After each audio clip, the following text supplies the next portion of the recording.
Hello बच्चों, कैसे हो।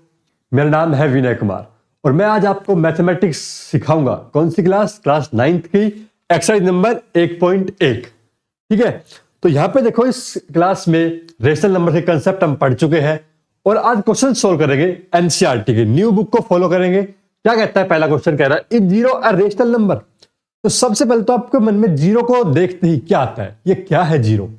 कॉपी में अगर आ जाए तो बुरा लगता है, लेकिन जीरो का बहुत ही महत्व है मैथमेटिक्स में। और जीरो की खोज किसने की थी? आर्यभट्ट ने जीरो की खोज की थी। तो आइए देखते हैं जीरो।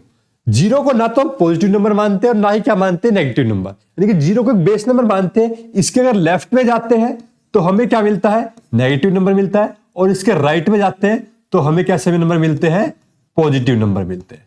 ठीक है, पॉजिटिव नंबर इधर जाएंगे तो नेगेटिव नंबर मिलते हैं। अब ये जीरो को कह रहा है कि can you right it is in the form of P by Q. तो क्या पी बाई क्यू के फॉर्म में लिख सकते हैं, यह भी हमें बताना है। तो सबसे पहले जीरो रेशनल नंबर है या नहीं है, यह पता करते हैं। तो कोई भी रेशनल नंबर कब होता है, किसी भी नंबर को अगर हम पी बाई क्यू की फॉर्म में लिख पाते हैं तो वो क्या होता है, रेशनल नंबर होता है। और वहां पे क्यू क्या होना चाहिए, नॉन जीरो होना चाहिए। यानी कि जीरो का डिनोमिनेटर अगर हम 1 कर दे, जीरो का डिनोमिनेटर 2 कर दे, जीरो का डिनोमिनेटर 3 4 कर दे, या फिर कोई भी नेगेटिव नंबर कर दे, तो क्या ये नंबर के अंदर कोई फर्क पड़ेगा? क्योंकि क्या रहेगा, ये नंबर जीरो ही रहेगा।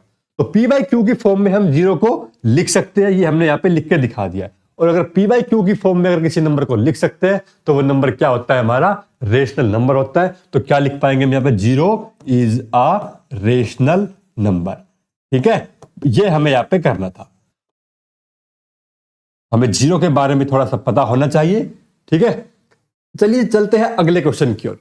अब कह रहा है हमसे कि रेशनल नंबर फाइंड आउट करिए 6 रेशनल नंबर बिटवीन 3 and 4। देखो, 3 और 4 के बीच में रेशनल नंबर यानी कि पी बाई क्यू की फॉर्म में हमें नंबर बताने हैं।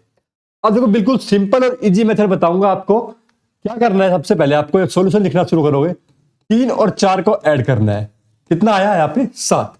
नंबर कितने पूछ रहा है यहाँ पे, देखो 6 नंबर पूछ रहा है। 6 रेशनल नंबर निकालने, यानी कि उससे एक नंबर हमने क्या ले लिया, एक्स्ट्रा ले लिया 7। अब इस 3 को इस 7 से मल्टीप्लाई करना है और 7 से डिवाइड करना है। तो कितना आया, 21/7। और इसी 7 को इस 4 से भी मल्टीप्लाई और डिवाइड करना है। तो कितना आएगा हमारे पास यहाँ पे, 28/7 आएगा। अब देखो, 21 से शुरू करते, 22, 23, 24, 25, 26 और 27। कह रहा है कि 3 और 4 के बिटवीन यानी कि बीच के अंदर। 21/7 तो क्या है यहाँ पे, देखो 21/7 और ये 28/7। तो और इन सभी नंबर को क्या कर दो, 7 से डिवाइड कर दो। तो ये जो 6 नंबर बीच में आए हैं, ये क्या हो गए हमारे पास, रेशनल नंबर हो गए बिटवीन 3 and 4। इनको कोमा से सेपरेट कर दो। ठीक है, क्योंकि ये हमारे पास क्या है, 3 और वो क्या है, 4 है। तो ये 6 नंबर हमारे पास आ गए। बिल्कुल आसान मेथड है, सबका डिनोमिनेटर सेम है, आपको दिक्कत भी नहीं होगी किसी को अरेंज करने में कि कौन सा किसके बाद में आएगा। रेशनल नंबर हमने निकाल दिए। चलिए और चलते हैं। अब कह रहा है फ्रैक्शन में नंबर दे रखा है 3/5 और 4/5।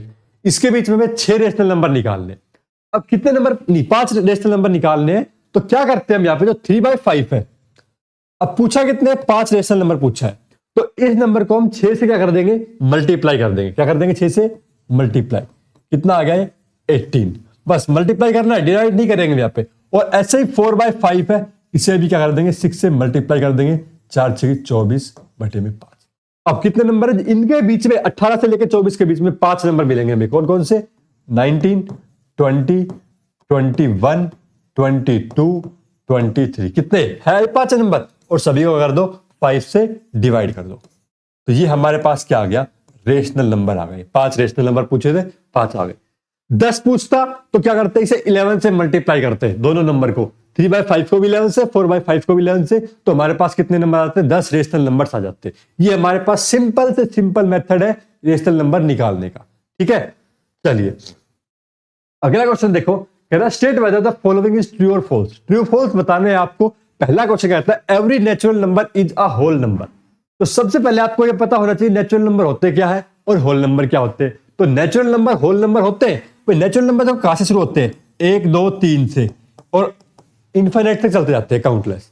तो होल नंबर क्या होते हैं, होल नंबर शुरू होते हैं 0 से। ये तो है हमारे पास नेचुरल नंबर और होल नंबर। इसमें अगर हम जीरो ऐड कर दे तो every natural number is a whole number. सारे के सारे नेचुरल नंबर होल नंबर है या नहीं है? तो है। तो क्या हुआ ये? कैसा हो गया ये हो गया हमारे पास ट्रू। ठीक है, अगला देखो, कह रहा every integer is a whole number. अब इंटीजर्स कैसे होते हैं? इंटीजर के अंदर नेगेटिव नंबर भी आते हैं। कैसे नंबर आते हैं? नेगेटिव नंबर भी आते हैं। और होल नंबर क्या होते हैं? होल नंबर तो शुरू ही जीरो से होते हैं। तो ये इसके अंदर देखो नेगेटिव नंबर और ऐड हो गए, तो ये क्या हो गया? इंटीजर सभी होल नंबर नहीं होते। तो ये कैसा हो गया? हमारे पास फॉल्स हो गया। ठीक है, इस तरह से समझ समझ के करना चाहिए हमें एक एक चीज को। एक एक टर्म अगर आपकी क्लियर होगी तो आप अच्छे से मैथमेटिक्स कर पाएंगे। और एवरी रेशनल, नेक्स्ट क्वेश्चन कह रहा है every rational number is a whole number. अब देखो रेशनल नंबर क्या होते हैं? होल नंबर तो क्या होते हैं? 0 1 2 3 4 5। और रेशनल नंबर्स कैसे होते हैं? 1/2, 1/3/7, इस टाइप से रेशनल नंबर्स होते हैं हमारे पास। तो क्या इनको होल नंबर कह पाएंगे? नहीं। होल नंबर क्या होते हैं? कंप्लीट नंबर को हम क्या कहते हैं? होल नंबर कहते हैं। कंप्लीट नंबर यानी कि 1 2 3। तो ये भी क्या हो गया हमारे पास? फॉल्स हो गया। ठीक है, बस इतनी सी थी एक्सरसाइज। और मैं विनय कुमार आपका धन्यवाद करता हूं हमारे साथ बने रहने के लिए। हमारे चैनल को सब्सक्राइब कर लीजिए और वीडियो को लाइक करते जाए। अपने दोस्तों के साथ शेयर भी जरूर करें।